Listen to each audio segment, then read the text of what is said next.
నెల్లూరులో గంజాయి రవాణాకు వ్యతిరేకంగా గలమెత్తిన పెంచలయ్య హత్య కేసులో మాజీ ఎంపీ ఆదాల ప్రభాకర్ రెడ్డి అనుచరురాలు స్థానిక వైసీపీ నాయకురాలు అరవ కామాక్షి పేరు తెరపైకొచ్చింది. కాలనీలో గంజాయి విక్రయాలను అడ్డుకున్నాడనే కక్షతోనే పెంచలయ్యను హత్య చేసినట్లు అనుమానిస్తున్నారు. హంతకుడు అరవ జేమ్స్ను పట్టుకునే క్రమంలో నిందితుడు దాడికి దిగగా ఆత్మరక్షణ కోసం పోలీసులు జరిపిన కాల్పుల్లో ఒకరు గాయపడ్డారు, మరికొందరు పరారయ్యారు. నెల్లూరుతో పాటు జిల్లాలోని పలు ప్రాంతాలను గంజాయి బ్యాచ్ అడ్డాగా చేసుకుంటున్నారు. జాతీయ రహదారికి సమీపంలో ఉన్న కావలి, బిట్రిగుంట, నెల్లూరు, గూడూరు వరకు రైల్వే ట్రాక్ సమీపంలో గంజాయి నిల్వ చేస్తున్నారు. కొన్నిసార్లు ఇళ్లు అద్దెకు తీసుకుని స్థానికంగా ఉండేవారి అండతో దాచిపెడుతున్నారు. కల్లూరుపల్లి హౌసింగ్ కాలనీలోనూ కొంతమంది ఇలానే గంజాయి దందా నడుపుతున్నారు. స్థానికంగా సేవా కార్యక్రమాలు చేసే పెంచలయ్య అనే వ్యక్తి గంజాయి ముఠా ఆగడాలను సహించలేకపోయారు. ఇవన్నీ మానుకోవాలని హితవు పలికారు. అదే ఆయన పాలిట శాపమైంది. పెంచలయ్యను అతని భార్య, పిల్లలు చూస్తూ ఉండగానే గంజాయి ముఠా పరిగెత్తించి హత్య చేసింది.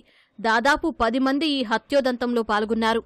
వీరి వెనుక వైసీపీ నాయకురాలు, మాజీ ఎంపీ ఆదాల ప్రభాకర్ రెడ్డి అనుచరురాలైన అరవ కామాక్షి ఉన్నారనే ఆరోపణలు వినిపిస్తున్నాయి.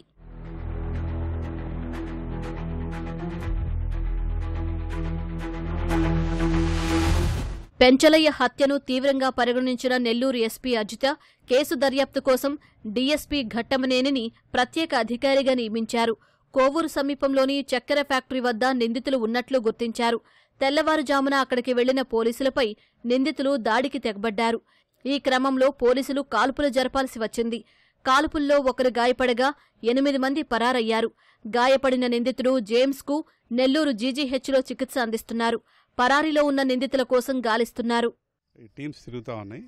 దానిలో భాగంగా వేణు ఇన్స్పెక్టర్కి వచ్చిన ఇన్పుట్ బేస్ చేసుకుని ఇక్కడ షుగర్ ఫ్యాక్టరీలోకి వచ్చారు. కార్డన్ సెట్ చేస్తూ ఉండగా ఒక చెట్టు చాటున ఒక అతను కదలిక విని మా ఆదినారాయణ అటువైపు పోతే ఒక అతను సడన్గా వచ్చి ఆదినారాయణ మీద కత్తితో దాడికి పాల్పడ్డాడు. ఆ క్రమంలో అతను తన ఆత్మరక్షణ నిమిత్తం పక్క తప్పుకుంటే లెఫ్ట్ షోల్డర్ ఇంజరీకి అలానే అరచేతికి గాయమైంది. ఈ క్రమంలో పక్కనే ఉన్న మా ఇన్స్పెక్టర్, దగ్గరలోని ఇన్స్పెక్టర్ ఫస్ట్ గాల్లో రౌండ్ కాల్పులు జరిపాడు అగంతుకుడు చర్యలు నివారించడానికి. అయితే అతను పై దాడికి వస్తుంటే రెండో రౌండ్ కాలు మీద కాల్చడం జరిగింది. దానివల్ల అతను చేతిలో ఉన్న కత్తిని కింద పడేసి, సార్ నేను ఫలానా సో అని చెప్పి అతనికి అంతటా రివీల్ చేశాడు. తర్వాత పరిశీలిస్తే అతను అరవ జేమ్స్ బోడిగాడ్ తోట అని చెప్పి తెలిసింది. నేను దాడికి లీడ్ చేసింది కూడా అతనే. చనిపోయిన వ్యక్తి ఆ కాలనీ ఏరియాలో ఎటువంటి నేర ప్రవృత్తి కల వ్యక్తులు రాకుండా చూడాలని చెప్పి తాపత్రపడే వ్యక్తి.